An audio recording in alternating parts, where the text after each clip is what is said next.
Antes de que el mundo temblara al oír su nombre, Adolf Hitler no fue más que una ridícula sombra que vagó por las calles de Viena.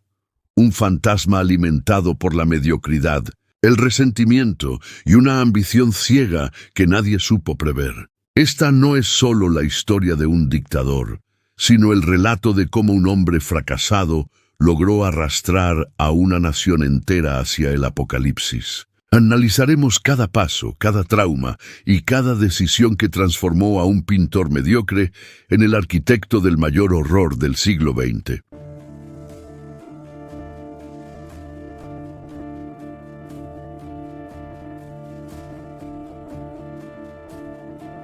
Adolf nació el 20 de abril de 1889 en la pequeña localidad de Braunau am Inn, en la frontera entre Austria y Alemania. Este lugar geográfico no fue una coincidencia en su psique. Desde niño, la idea de una frontera que separaba a los hermanos germánicos sembró la semilla de su obsesión nacionalista. Su padre, Alois Hitler, era un funcionario de aduanas que se caracterizaba por ser un hombre extremadamente severo, distante y colérico. Alois era un hombre de orden rígido, que no toleraba la desobediencia y que a menudo descargaba su frustración mediante el castigo físico hacia su familia. Por otro lado, su madre, Clara Pölzl, era el polo opuesto.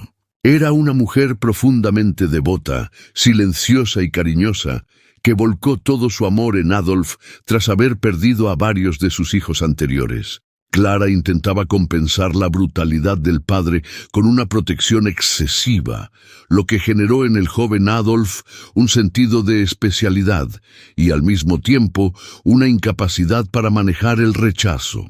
Adolf creció despreciando la figura de autoridad de su padre, pero fascinado por el poder que éste ejercía. En la escuela, Adolf mostró destellos de inteligencia, pero una pereza absoluta por las materias que no le interesaban. Su único sueño era el arte. Quería ser un gran pintor, una idea que su padre despreciaba profundamente, pues quería que su hijo siguiera sus pasos en la burocracia estatal. Cuando Alois murió en 1903, Adolf sintió una liberación.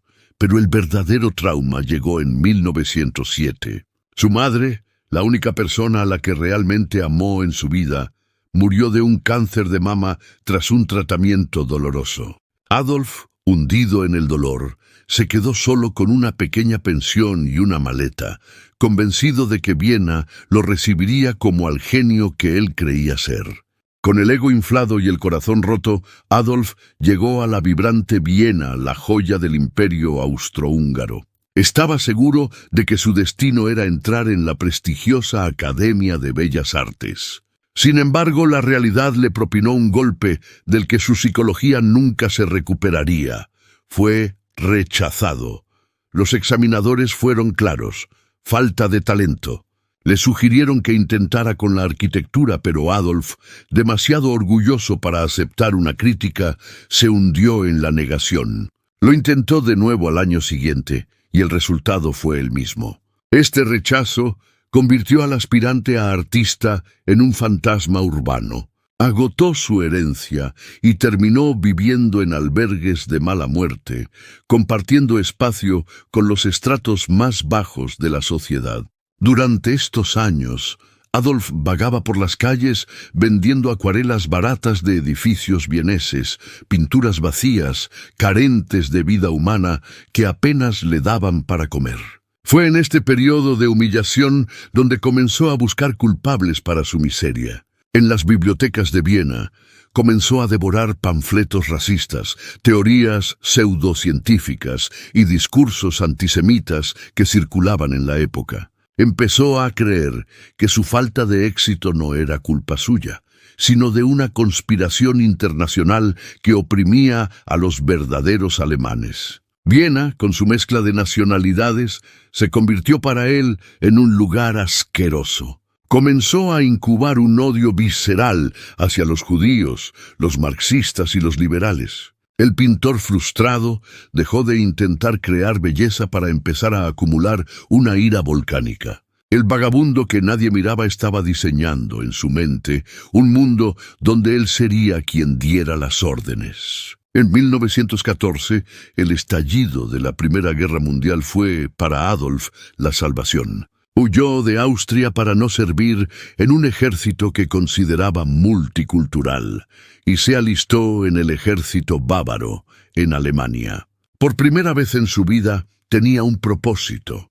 El vagabundo que no tenía casa ahora tenía un uniforme, una jerarquía y un grupo al que pertenecer. En el frente, Hitler no fue un líder de hombres, sino un mensajero, Meldegänger, una tarea extremadamente peligrosa que consistía en correr entre trincheras bajo fuego enemigo para entregar órdenes. Demostró una valentía casi suicida y una obediencia fanática. Recibió la Cruz de Hierro de primera clase, un honor inusual para un cabo. Sin embargo, mientras él se sentía realizado en la matanza de la guerra, Alemania se desmoronaba. En octubre de 1918, un ataque de gas británico lo dejó temporalmente ciego. Mientras estaba en el hospital, recibió la noticia que cambiaría el curso de la historia.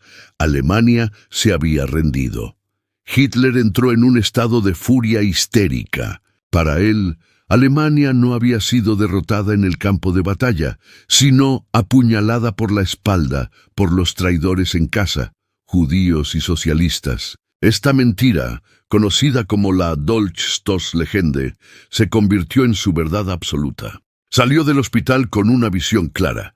Debía entrar en la política para limpiar a Alemania de los criminales de noviembre, que habían firmado la paz. El soldado que no quería dejar las armas había encontrado una nueva guerra, una que se libraría en los micrófonos y en las calles. Tras el fin de la guerra, Múnich era un hervidero de caos, revoluciones fallidas y soldados desmovilizados que no encontraban su lugar en una sociedad que los despreciaba. Adolf Hitler, aún en el ejército, fue asignado como oficial de instrucción para combatir las ideas peligrosas entre las tropas, lo que le permitió perfeccionar su capacidad de influir en los demás. Fue en septiembre de 1919 cuando recibió la orden de investigar a un grupo minúsculo y casi cómico llamado el Partido Obrero Alemán, que se reunía en sótanos oscuros para quejarse del Tratado de Versalles. Hitler entró en aquella cervecería con desdén,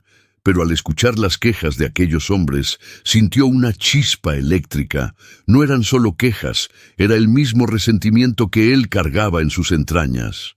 Cuando uno de los asistentes propuso que Baviera se separara de Alemania, Hitler estalló en un discurso tan violento y apasionado que dejó a todos en silencio, demostrando por primera vez que su voz podía ser un arma de destrucción masiva.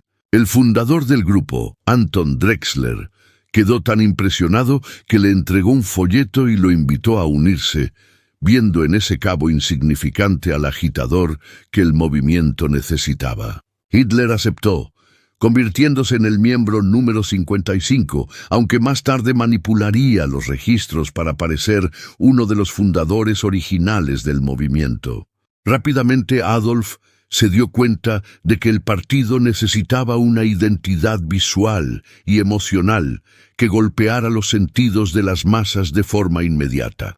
Él mismo, recordando sus días de diseñador frustrado en Viena, diseñó la simbología, el fondo rojo para atraer a los obreros, el círculo blanco para la pureza nacionalista y la esvástica negra como símbolo de la lucha aria. Cambió el nombre del grupo a Partido Nacional Socialista Obrero Alemán, NSDAP, un nombre diseñado para atraer tanto a la derecha nacionalista como a la izquierda descontenta mediante promesas contradictorias. Las reuniones pasaron de sótanos pequeños a grandes salas de cervecerías, donde Hitler perfeccionó su técnica. Llegaba siempre tarde para crear expectación. Comenzaba hablando en voz baja y terminaba gritando en un estado de trance que contagiaba a la audiencia. No presentaba programas políticos lógicos, sino que ofrecía culpables. Decía que los judíos eran los responsables de la inflación, de la derrota en la guerra y del hambre del pueblo alemán. La gente no lo escuchaba con la razón, sino con el estómago y con el odio, viendo en él al Salvador que les devolvería el orgullo arrebatado por los aliados. Para 1921 ya había desplazado a Drexler y se había convertido en el dictador del partido, con poderes ilimitados, creando su propio cuerpo de guardia personal, la CA, o camisas pardas, para sembrar el terror en las calles y silenciar a cualquier opositor con violencia física brutal. El año 1923 fue el punto de quiebre absoluto. La economía alemana se hundía en la hiperinflación y el dinero no valía ni el papel en el que estaba impreso, creando el caldo de cultivo perfecto para la locura. Inspirado por la Marcha sobre Roma de Benito Mussolini, Hitler creyó que podía tomar el poder por la fuerza e iniciar una revolución nacionalista desde Baviera para luego marchar sobre Berlín. La noche del 8 de noviembre, Hitler y sus camisas pardas irrumpieron en la cervecería Bürgerbräukeller, donde los líderes del gobierno bávaro celebraban un acto, y disparó un tiro al techo proclamando que la revolución nacional había comenzado. Entre los conspiradores se encontraba el prestigioso general Erich Ludendorff, un héroe de la Primera Guerra Mundial que prestaba su nombre para dar legitimidad a lo que no era más que un golpe de Estado desesperado. Sin embargo, el plan fue un desastre logístico y político. Los líderes bávaros, tras ser retenidos a punta de pistola, se retractaron de su apoyo inicial en cuanto fueron liberados. En la mañana siguiente, Hitler encabezó una marcha por las calles de Múnich, pero al llegar a la Odeonsplatz, la policía abrió fuego, matando a 16 nazis y dispersando a la multitud en segundos. Hitler huyó con un hombro dislocado, escondiéndose en una casa de campo, donde incluso llegó a considerar el suicidio ante el peso de su fracaso absoluto. Fue arrestado 3 días después, pero lo que parecía el final de su carrera resultó ser su mayor golpe de propaganda, gracias a la debilidad de la justicia alemana de la época.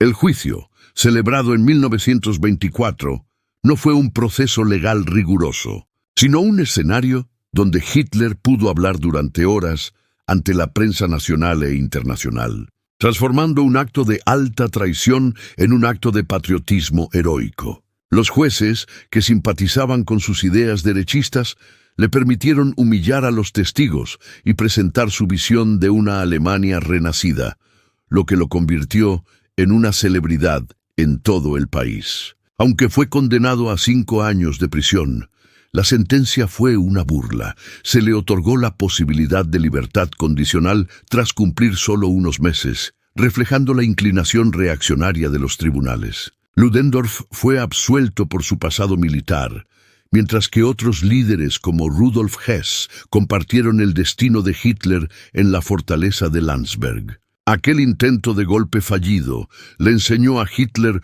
una lección fundamental que cambiaría su estrategia para siempre. El poder no se tomaría por las armas contra el Estado, sino que se tomaría desde dentro del sistema, utilizando las propias herramientas de la democracia para destruirla por completo.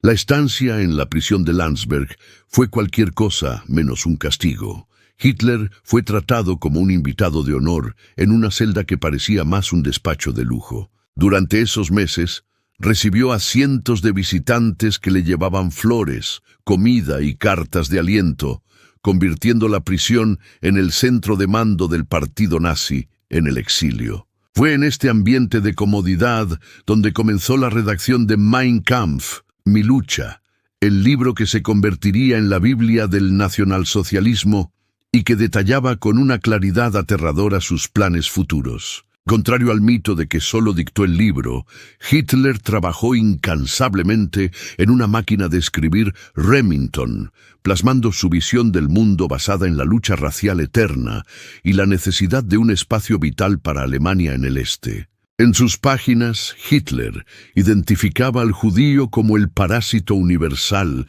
que intentaba destruir la pureza de la sangre aria a través del marxismo y el capitalismo internacional. También describió su odio hacia el sistema parlamentario, al que consideraba una debilidad que debía ser reemplazada por el liderazgo absoluto de un solo hombre, el Führer. El libro no fue un éxito de ventas inmediato, pero sirvió para consolidar su liderazgo indiscutible dentro del movimiento nazi, dándole una base ideológica que hasta entonces era solo un conjunto de gritos y eslóganes. Hitler aprovechó el tiempo para estudiar historia, aunque de forma sesgada, y para reflexionar sobre los errores tácticos del golpe de Múnich, concluyendo que necesitaba un ejército propio mucho más disciplinado. Fue en este periodo cuando se gestó la idea de las SS, un cuerpo de élite juramentado a su persona, que eventualmente reemplazaría la influencia de la SA de Ernst Röhm. También profundizó en su obsesión con la limpieza racial, influenciado por autores pseudocientíficos que hablaban de la eugenesia y la eliminación de los seres inferiores. Cuando salió de Landsberg, en diciembre de 1924, Hitler ya no era solo un agitador de cervecería, era un líder con un manifiesto escrito y una estrategia clara para asaltar el poder de forma legal. La República de Weimar pensó que el peligro había pasado porque la economía estaba mejorando, pero no se dieron cuenta de que el monstruo acababa de afilar sus garras en la soledad de su celda de lujo. Cuando Hitler salió de la prisión de Landsberg a finales de 1924, el panorama político había cambiado drásticamente. La economía alemana parecía estabilizarse gracias al Plan Dawes y los préstamos estadounidenses, lo que restaba fuerza a los extremismos de derecha e izquierda. El partido nazi estaba prohibido en muchas regiones, y sus líderes estaban dispersos o peleados entre sí, pero Hitler, con una paciencia calculada, comenzó a tejer de nuevo la red de poder desde la sombra. Lo primero que hizo fue asegurar su autoridad absoluta, eliminando cualquier vestigio de democracia interna dentro del NSDAP y estableciendo el Führerprinzip, el principio de liderazgo según el cual su palabra era la ley suprema e incuestionable. Durante estos años, conocidos como los años de lucha, Hitler se dedicó a construir una infraestructura nacional, dividiendo a Alemania en distritos llamados Gaue, cada uno dirigido por un Gauleiter leal que respondía directamente ante él. Fue en este periodo cuando se fundaron las SS, Schutzstaffel, inicialmente como una pequeña guardia de corps personal, porque Hitler ya no confiaba plenamente en las SA de Ernst Röhm, a quienes veía como una masa demasiado ruidosa, indisciplinada y difícil de controlar. La estética se convirtió en una obsesión para Hitler. Entendió que para conquistar a las masas necesitaba símbolos que generaran una respuesta emocional instantánea, por lo que perfeccionó cada detalle, desde el uniforme pardo hasta la coreografía de los desfiles. No se trataba solo de política, se trataba de religión. Las concentraciones en Nuremberg comenzaron a diseñarse como rituales místicos, donde la luz, el sonido y la masa humana se fundían bajo la mirada del líder. Hitler pasaba horas practicando sus gestos frente al espejo, estudiando cómo mover las manos, cómo fruncir el ceño y cómo proyectar una imagen de fuerza y determinación inquebrantable. A pesar de estos esfuerzos, el éxito electoral seguía siendo esquivo. En las elecciones de 1928, el partido nazi apenas obtuvo el 2.6% de los votos, lo que llevó a muchos analistas de la época a pensar que el movimiento de Hitler era una reliquia del pasado destinada a desaparecer. Sin embargo, Hitler no se desanimó, pues sabía que su oportunidad llegaría de la mano de una crisis, y esa crisis no tardaría en cruzar el océano desde Wall Street para destruir el mundo financiero. El desplome de la Bolsa de Nueva York en 1929 fue el regalo más oscuro que Hitler pudo recibir. Alemania, que dependía totalmente de los créditos americanos, se hundió en una miseria sin precedentes de la noche a la mañana. Las fábricas cerraron. Los ahorros de toda una vida se esfumaron y el número de desempleados subió a 6 millones, creando un clima de desesperación absoluta que Hitler supo explotar con una maestría terrorífica. En este contexto de colapso, entró en escena Joseph Goebbels, un hombre de intelecto cínico y una lealtad perruna a Hitler, quien se hizo cargo de la maquinaria de propaganda del partido para transformar la mentira en una verdad aceptada. Goebbels entendió que en tiempos de hambre, la gente no busca soluciones económicas complejas, sino culpables simples y promesas de orden. Así, la propaganda nazi señaló sistemáticamente a los judíos y a los políticos de la República de Weimar como los parásitos responsables del dolor del pueblo. El partido nazi dejó de ser un grupo marginal para convertirse en una fuerza nacional, utilizando técnicas de marketing que nunca se habían visto en la política europea hasta ese momento. Utilizaron aviones para que Hitler pudiera hablar en 3 ciudades distintas en un solo día, una hazaña tecnológica que le daba una imagen de omnipresencia casi divina frente a sus oponentes envejecidos. Distribuyeron millones de folletos diseñados con colores agresivos y mensajes cortos que apelaban al orgullo herido de los alemanes. Y grabaron miles de discos de fonógrafo para que la voz de Hitler entrara directamente en las casas de los votantes. Goebbels organizó eventos masivos donde el espectáculo era más importante que el contenido, utilizando altavoces potentes y camiones iluminados para que el mensaje nazi fuera imposible de ignorar en ninguna calle de Alemania. Lo más efectivo de su estrategia fue la segmentación del mensaje. A los agricultores les prometían precios altos por sus cosechas, mientras que a las amas de casa de la ciudad les juraban que el pan sería más barato bajo el mando del Führer. Esta red de mentiras contradictorias no importaba porque el objetivo no era informar, sino movilizar el odio y la esperanza. La gente quería creer en un salvador, y la propaganda de Goebbels fabricó a ese salvador a la medida exacta de la angustia colectiva. El año 1932 fue una montaña rusa electoral frenética donde Hitler se jugó el todo por el todo en una serie de campañas que llevaron al país al borde de la guerra civil. En las elecciones presidenciales, Hitler se enfrentó al anciano mariscal Paul von Hindenburg, logrando un impresionante 36.8% de los votos. Aunque no ganó, se consolidó como el hombre más poderoso de la política alemana. El país era ingobernable. Los cancilleres caían uno tras otro, mientras la violencia en las calles entre los nazis y los comunistas se volvía cotidiana y sangrienta, con muertos cada fin de semana. Hitler se mantuvo firme en su exigencia.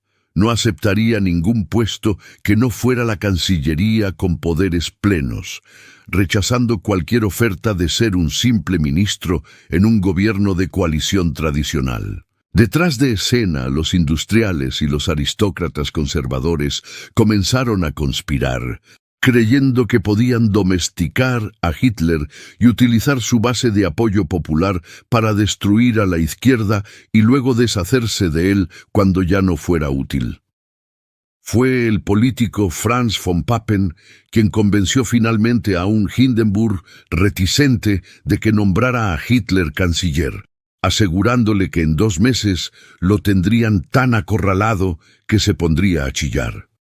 El 30 de enero de 1933, Adolf Hitler juró como canciller de Alemania, no mediante un golpe de Estado heroico, sino a través de una invitación legal de la élite que pensaba que podía controlarlo. Aquella noche, una procesión de antorchas recorrió Berlín en un espectáculo de luz que simbolizaba para los nazis el fin de la oscuridad, pero para el resto del mundo, el inicio de una pesadilla sin precedentes. Hitler no perdió ni un segundo.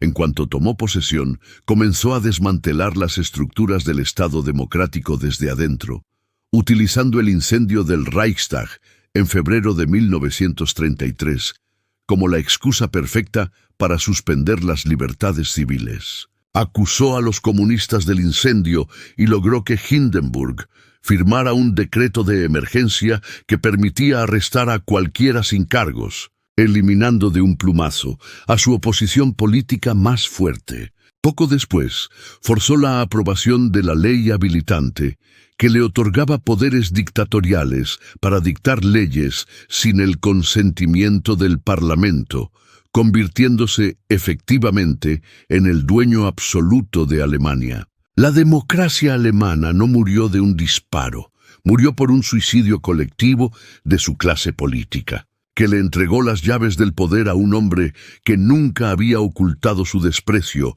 por la libertad y su sed de dominación total. Una vez que Hitler tuvo el control del Estado, se enfrentó a un peligro que venía desde adentro de su propio movimiento: el poder excesivo de las SA y la ambición de su líder, Ernst Röhm. Las SA contaban con 3 millones de hombres armados y sedientos de una segunda revolución que destruyera a la élite tradicional y a los generales del ejército, algo que Hitler no podía permitir si quería mantener el apoyo de los militares. Ernst Röhm, quien era el único amigo personal de Hitler que lo tuteaba, cometió el error de creer que su lealtad pasada lo hacía intocable, mientras criticaba abiertamente al Führer por aburguesarse.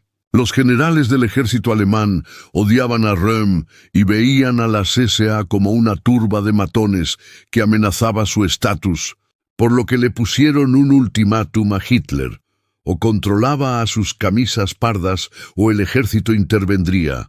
Hitler, presionado también por Hermann Göring y Heinrich Himmler, quienes veían en Röhm a un rival peligroso, decidió sacrificar a su antiguo camarada en un acto de traición fría y calculada. Inventaron un complot inexistente, según el cual Röhm planeaba un golpe de Estado inminente contra Hitler, utilizando incluso la homosexualidad de Röhm como una prueba de su depravación y falta de aptitud para liderar.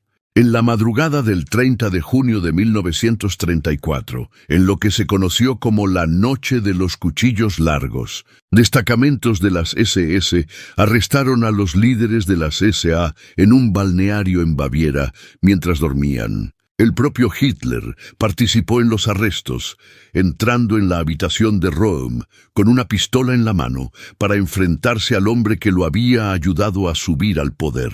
Cientos de personas fueron ejecutadas sin juicio en todo el país, incluyendo no solo a nazis disidentes, sino también a antiguos enemigos políticos y conservadores que ya no eran convenientes para el régimen. Ernst Röhm fue llevado a una celda y se le entregó una pistola para que se suicidara, pero al negarse, diciendo: «Si Adolf quiere matarme, que lo haga él mismo», fue acribillado por oficiales de las SS. Con esta purga, Hitler no solo eliminó la amenaza de una revolución interna, sino que selló un pacto de sangre con el ejército alemán, que ahora le juraba lealtad personal tras la muerte de Hindenburg poco después. Las SA quedaron reducidas a una organización decorativa, y las SS de Himmler emergieron como el nuevo y terrorífico brazo armado del régimen, encargado de vigilar la pureza ideológica y de gestionar el naciente sistema de campos de concentración. Una vez que Hitler eliminó la oposición interna y externa, se propuso transformar la estructura biológica y legal de Alemania. El 15 de septiembre de 1935, durante el Congreso Anual del Partido en Nuremberg, se promulgaron las leyes que sellarían el destino de millones. La Ley para la Protección de la Sangre y el Honor alemanes prohibía los matrimonios y las relaciones extramatrimoniales entre judíos y ciudadanos de sangre alemana, mientras que la Ley de Ciudadanía del Reich declaraba que solo aquellos de sangre alemana podían ser ciudadanos con plenos derechos políticos. Los judíos pasaron a ser sujetos del Estado, sin derecho al voto ni posibilidad de ejercer cargos públicos. Estas leyes no fueron un arrebato, sino la culminación legal de un antisemitismo que Hitler había predicado desde sus días en Viena.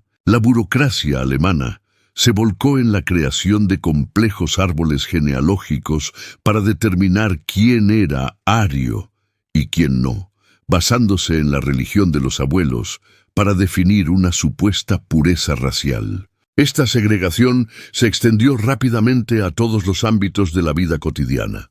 Los judíos fueron expulsados de las universidades, los hospitales, las escuelas y los gremios de artistas. En las puertas de las tiendas y en los parques aparecieron carteles que decían «No se admiten judíos». La propaganda de Goebbels trabajaba día y noche para deshumanizar al enemigo interno, presentándolo como un parásito que corrompía a la nación desde dentro. Mientras tanto, el sistema educativo fue completamente reformateado.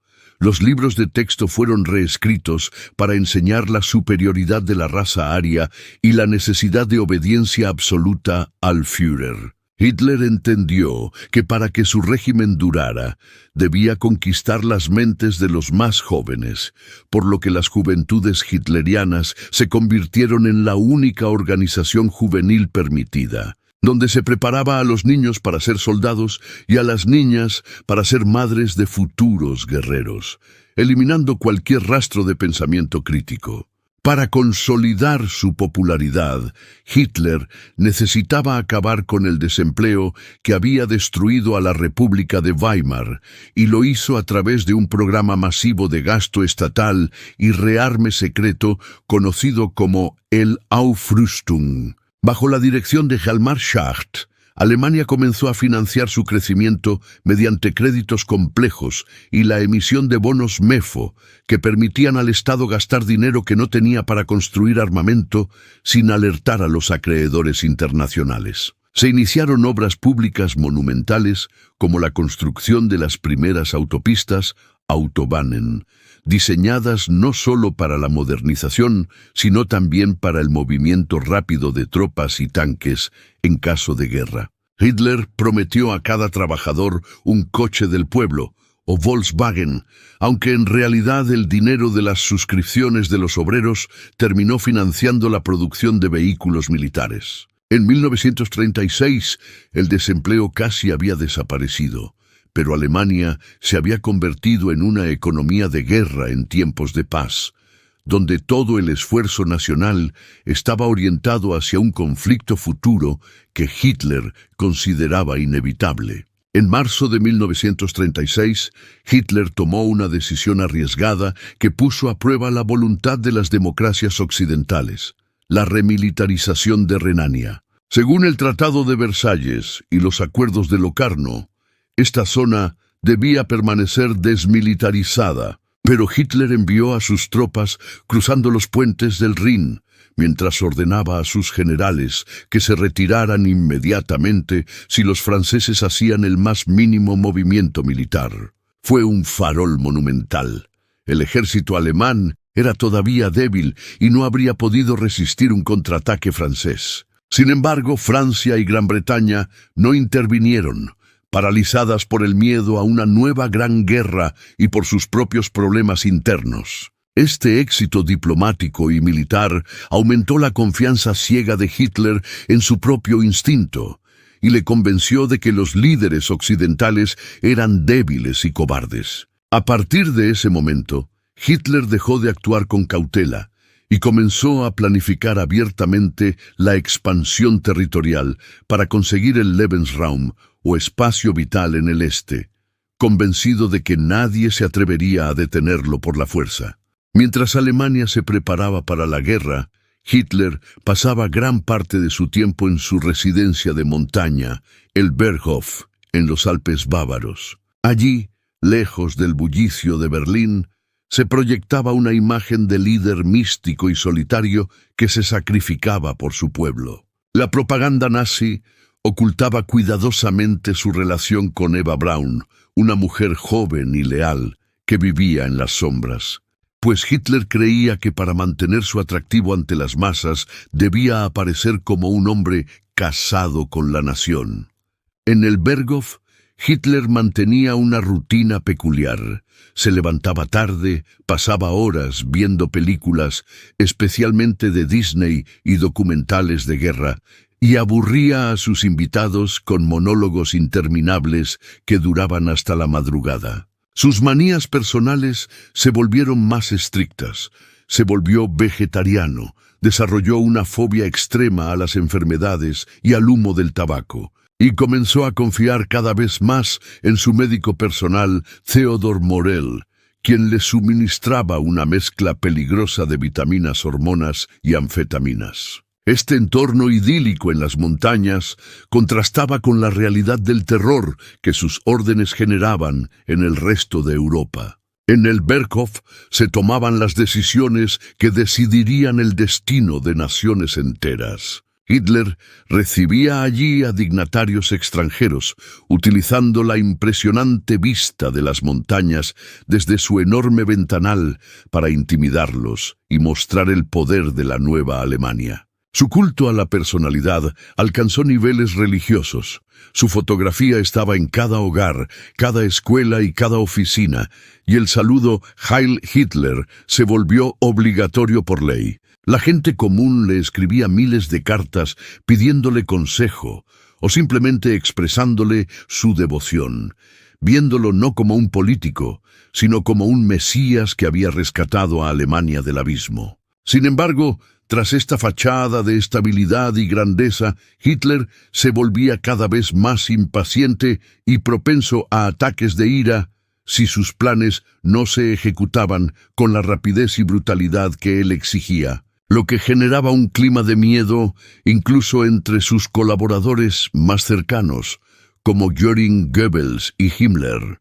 El año 1938 fue el año de la expansión agresiva. El primer objetivo de Hitler fue su tierra natal, Austria. A través de la intimidación política y la agitación de los nazis austríacos, forzó al canciller Schuschnigg a aceptar condiciones humillantes antes de ordenar la entrada de la Wehrmacht en territorio austríaco en marzo. El Anschluss, o unión de Austria con Alemania, se llevó a cabo sin disparar un solo tiro, y fue recibido por una multitud eufórica en Viena, la misma ciudad donde años antes Hitler había vivido como un vagabundo rechazado. Este éxito alimentó su megalomanía, y su siguiente objetivo fue Checoslovaquia, específicamente la región de los Sudetes, donde vivían 3 millones de personas de origen alemán. Hitler utilizó la misma táctica. Acusó al gobierno checo de oprimir a la minoría alemana y amenazó con una guerra inmediata si el territorio no le era entregado. El mundo contuvo el aliento ante la posibilidad de un nuevo conflicto mundial. En septiembre de 1938 se celebró la Conferencia de Múnich. Los líderes de Gran Bretaña, Chamberlain, y Francia, Daladier, junto con Mussolini, se reunieron con Hitler para intentar evitar la guerra. Sin consultar siquiera al gobierno checoslovaco, las potencias occidentales decidieron entregar los Sudetes a Alemania a cambio de una promesa de paz de Hitler. Chamberlain regresó a Londres proclamando haber conseguido la paz para nuestro tiempo, mientras Hitler, en privado, se burlaba de la debilidad de sus oponentes, a quienes llamó pequeños gusanos. Sin embargo, la ambición de Hitler no tenía límites, y apenas unos meses después, en marzo de 1939, rompió su promesa y ocupó el resto de Checoslovaquia, convirtiendo a Bohemia y Moravia en un protectorado alemán. Este acto demostró finalmente a Occidente que Hitler no buscaba simplemente unir a los alemanes, sino dominar Europa por completo, y que la diplomacia ya no era una opción para detener al dictador. Tras la ocupación de Checoslovaquia, Hitler puso su mirada en Polonia, específicamente en la ciudad de Danzig y el corredor polaco que dividía el territorio alemán en dos. Sin embargo, sabía que una invasión a Polonia corría el riesgo de una guerra en dos frentes si la Unión Soviética decidía intervenir. En un giro diplomático que dejó al mundo en estado de shock, Hitler, el archienemigo del comunismo, autorizó a su ministro Ribbentrop a negociar con Stalin. El 23 de agosto de 1939 se firmó el Pacto Ribbentrop-Molotov. Oficialmente era un pacto de no agresión, pero secretamente incluía un protocolo para repartirse Europa Oriental. Hitler, pragmático en su odio, decidió aliarse temporalmente con quien despreciaba para tener las manos libres contra Occidente. Stalin, por su parte, aceptó para ganar tiempo y territorio. Con este pacto sellado, Hitler se sintió invencible y ordenó la invasión para el 26 de agosto, aunque la retrasó unos días tras la firma de un tratado de defensa entre Gran Bretaña y Polonia. Para justificar el ataque ante la opinión pública, Hitler y Himmler orquestaron la Operación Himmler, un ataque de falsa bandera. El 31 de agosto, comandos de las SS vestidos con uniformes polacos simularon un asalto a la estación de radio de Gleiwitz, dejando cadáveres de prisioneros de campos de concentración, a quienes llamaron conservas, para que parecieran bajas polacas. Al amanecer del 1 de septiembre de 1939, el acorazado Schleswig-Holstein abrió fuego contra la península de Westerplatte. La invasión de Polonia había comenzado. Hitler anunció ante el Reichstag que desde ese momento se consideraba el primer soldado del Reich y que no se quitaría el uniforme hasta la victoria. 2 días después, para sorpresa de Hitler, que aún dudaba de la resolución aliada, Gran Bretaña y Francia declararon la guerra a Alemania. El conflicto que Hitler quería que fuera local se transformó en la Segunda Guerra Mundial. En Polonia, el mundo presenció por primera vez la Blitzkrieg o Guerra Relámpago, una combinación coordinada de tanques, Panzer, infantería motorizada y apoyo aéreo masivo de la Luftwaffe. Polonia fue aplastada en semanas, y mientras los alemanes avanzaban desde el oeste, los soviéticos, cumpliendo su parte del pacto secreto, invadieron desde el este el 17 de septiembre. Tras la caída de Polonia, siguió un periodo de calma tensa conocido como la Guerra de Broma, pero Hitler estaba impaciente. En abril de 1940, ocupó Dinamarca en horas y Noruega en semanas para asegurar el suministro de hierro sueco. Pero su verdadero objetivo era el oeste.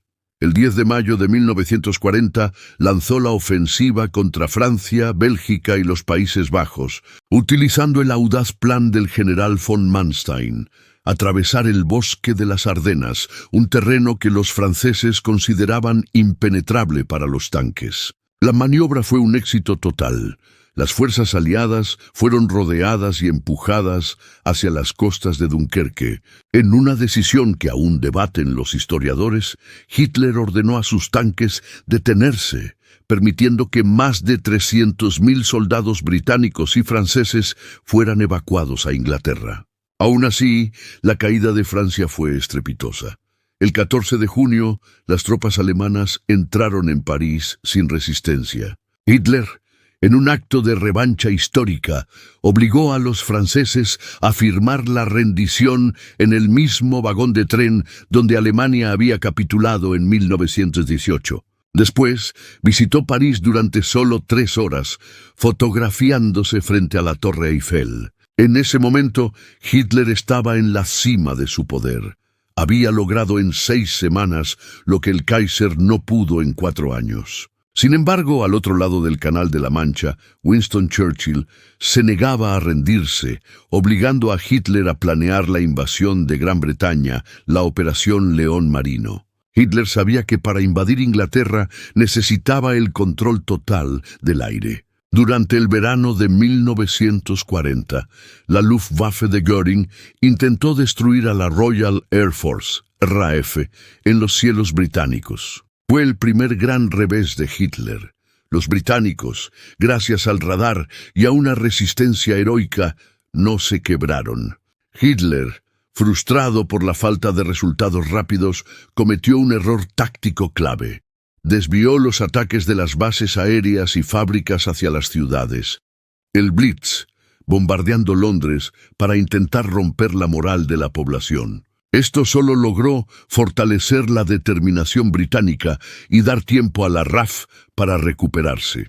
En septiembre, Hitler pospuso indefinidamente la invasión de Inglaterra. Simultáneamente, la guerra se extendió al norte de África y a los Balcanes debido a los fracasos militares de su aliado Mussolini. Hitler se vio obligado a intervenir para rescatar a los italianos en Grecia y Yugoslavia, lo que retrasó sus planes más ambiciosos. A pesar de estas distracciones, la mente de Hitler estaba obsesionada con un solo objetivo: la destrucción de la Unión Soviética. Creía que Gran Bretaña solo resistía porque esperaba la ayuda de Stalin, y que si destruía a Rusia, Inglaterra se rendiría y él conseguiría por fin el espacio vital en el este. En contra del consejo de muchos de sus generales, que temían una guerra en dos frentes y recordaban el destino de Napoleón, Hitler firmó la Directiva 21.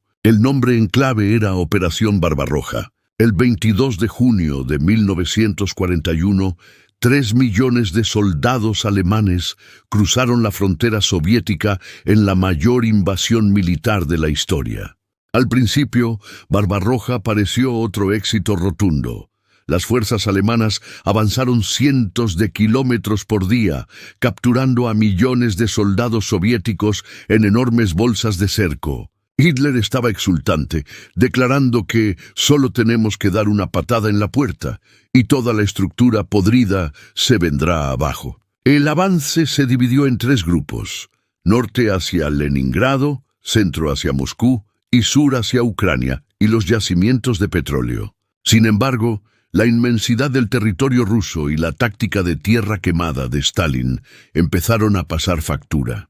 Las líneas de suministro alemanas se estiraron al límite y la resistencia soviética se volvió fanática. En otoño, las lluvias convirtieron los caminos rusos en mares de lodo, Rasputitsa, deteniendo los tanques. Para cuando el suelo se congeló y pudieron avanzar de nuevo, el invierno ruso llegó con temperaturas de 40 grados bajo cero. Los soldados alemanes, que Hitler esperaba que ganaran antes del frío, no tenían uniformes de invierno ni lubricantes adecuados para sus máquinas. En diciembre de 1941, las tropas alemanas estaban a la vista de las cúpulas del Kremlin en Moscú, pero estaban exhaustas. Zhukov lanzó una contraofensiva masiva con tropas frescas de Siberia. Por primera vez, la Wehrmacht tuvo que retirarse. Hitler, enfurecido, destituyó a sus generales y se nombró a sí mismo comandante en jefe del ejército, prohibiendo cualquier retirada. En el mismo mes, tras el ataque japonés a Pearl Harbor, Hitler cometió otro error fatal. Le declaró la guerra a Estados Unidos, subestimando por completo el potencial industrial de los americanos. Ahora, Alemania estaba oficialmente en guerra contra los 3 imperios más grandes del mundo. Mientras la guerra se recrudecía en los frentes, en la retaguardia Hitler y su círculo íntimo pusieron en marcha el capítulo más oscuro de la humanidad. El 20 de enero de 1942, en una villa a orillas del lago Wannsee, Reinhard Heydrich y otros altos cargos nazis se reunieron para coordinar la logística de lo que llamaron la solución final al problema judío. Ya no se trataba de expulsión o de guetos, se trataba de exterminio industrial. Hitler había dado la orden espiritual, y Himmler, a través de las SS, la ejecutó con una frialdad burocrática aterradora. Construyeron campos de exterminio en suelo polaco, como Auschwitz-Birkenau, Treblinka y Sobibor, diseñados con cámaras de gas y hornos crematorios para asesinar a miles de personas por día. Hitler rara vez firmaba órdenes directas sobre el Holocausto. Prefería dar instrucciones verbales a sus lugartenientes para mantener una capa de negación. Pero su retórica en los discursos públicos dejaba claro su objetivo: la aniquilación de la raza judía en Europa. Millones de hombres, mujeres y niños fueron transportados en trenes de carga desde todos los rincones del continente hacia su muerte. Paralelamente, el régimen perseguía y asesinaba a gitanos, homosexuales, discapacitados y opositores políticos bajo el concepto de vidas indignas de ser vividas. Este genocidio no fue un efecto secundario de la guerra, sino un objetivo central de la ideología de Hitler, quien veía la limpieza racial como una misión sagrada que debía completarse antes de que terminara el conflicto, desviando incluso recursos logísticos vitales del frente para mantener el funcionamiento de los trenes de la muerte. En el verano de 1942, Hitler lanzó la Operación Azul, una ofensiva dirigida hacia los pozos petrolíferos del Cáucaso para alimentar su maquinaria de guerra. Sin embargo, su obsesión personal con la ciudad que llevaba el nombre de su archienemigo, Stalingrado, lo llevó a desviar al Sexto Ejército de Friedrich Paulus hacia una batalla de desgaste casa por casa. Stalingrado se convirtió en un infierno de escombros, donde la superioridad técnica alemana no servía de nada frente al fanatismo soviético y el frío extremo. A finales de año, los soviéticos lanzaron la Operación Urano, rodeando completamente a los 300.000 hombres de Paulus en una bolsa de la que no había salida. Hitler, sordo a los ruegos de sus generales para que el ejército intentara romper el cerco, ordenó a Paulus resistir hasta el último hombre, prometiendo que la Luftwaffe de Göring suministraría comida y munición por aire. Göring mintió al Führer asegurando que podía hacerlo, pero el puente aéreo fue un fracaso total. En enero de 1943, exhaustos y hambrientos, los restos del Sexto Ejército se rindieron, a pesar de que Hitler había ascendido a Paulus a mariscal de campo, esperando que se suicidara antes de capitular. La derrota en Stalingrado fue el punto de no retorno. El mito de la invencibilidad de la Wehrmacht se rompió y la iniciativa pasó definitivamente a manos de la Unión Soviética. Hitler entró en una fase de aislamiento aún mayor, culpando a sus generales de la derrota y negándose a aceptar que su propia estrategia había condenado a sus mejores tropas. Para 1944, Alemania estaba siendo aplastada desde dos flancos. En el este, el Ejército Rojo avanzaba imparable, y en el oeste, los aliados lanzaron la Operación Overlord, el desembarco de Normandía el 6 de junio. Hitler, convencido por su propia propaganda de que los aliados desembarcarían en el paso de Calais, mantuvo sus mejores divisiones blindadas en reserva, mientras los americanos y británicos consolidaban sus cabezas de playa. La desconfianza de Hitler hacia sus generales era tal que nadie se atrevió a despertar al Führer para pedirle permiso para mover los tanques durante las horas críticas del desembarco. Cuando finalmente se dio cuenta del peligro, ya era tarde. El frente occidental se había roto. La desesperación llevó a un grupo de oficiales alemanes, liderados por Klaus von Stauffenberg, a Wissembourg, intentar asesinar a Hitler el 20 de julio de 1944. Durante una reunión en la guarida del Lobo, en Prusia Oriental, Stauffenberg colocó un maletín con una bomba bajo la mesa de Hitler. Hitler interpretó su supervivencia como una señal divina de que debía llevar a Alemania hasta el final, sin importar el costo humano. Su salud se deterioró rápidamente. Sufría temblores, problemas gástricos y una dependencia total de las inyecciones de su médico Morel, mientras se refugiaba cada vez más en mapas irreales y órdenes de ejércitos que ya solo existían en su imaginación. En abril de 1945, Berlín se convirtió en el último campo de batalla. Hitler, negándose a abandonar la capital, se instaló definitivamente en el Führerbunker, un complejo de hormigón a varios metros bajo la Cancillería del Reich. Allí, rodeado de sus seguidores más fieles como Goebbels y Martin Bormann, el dictador vivía una realidad distorsionada. Afuera, ancianos y niños de las juventudes hitlerianas eran masacrados en las calles por los tanques rusos. Hitler ordenó la tierra quemada dentro de Alemania, queriendo destruir toda la infraestructura del país, porque según él, si el pueblo alemán no podía ganar la guerra, no merecía sobrevivir. El 20 de abril, Hitler celebró su último cumpleaños bajo el sonido de la artillería soviética que ya golpeaba el centro de la ciudad. Días después, al enterarse de que Mussolini había sido ejecutado y colgado por los pies, tomó la decisión final. El 29 de abril se casó con Eva Braun en una ceremonia lúgubre y redactó su testamento político, culpando una vez más a los judíos de todo el desastre. El 30 de abril de 1945, después de comer en silencio, Adolf Hitler y Eva Braun se suicidaron en sus habitaciones privadas. Siguiendo sus órdenes, sus asistentes sacaron los cuerpos al jardín de la Cancillería, los rociaron con gasolina y les prendieron fuego bajo el fuego de los proyectiles rusos. Poco después, Magda y Joseph Goebbels envenenaron a sus 6 hijos y se quitaron la vida. El 2 de mayo la bandera roja ondeó sobre el Reichstag. El imperio de los 1000 años había terminado en 13, dejando tras de sí un continente en cenizas y una cicatriz eterna en la memoria de la humanidad. Si les ha parecido interesante esta historia y quieren conocer más verdades sobre el pasado y las relaciones de poder, no olviden darle un like al video.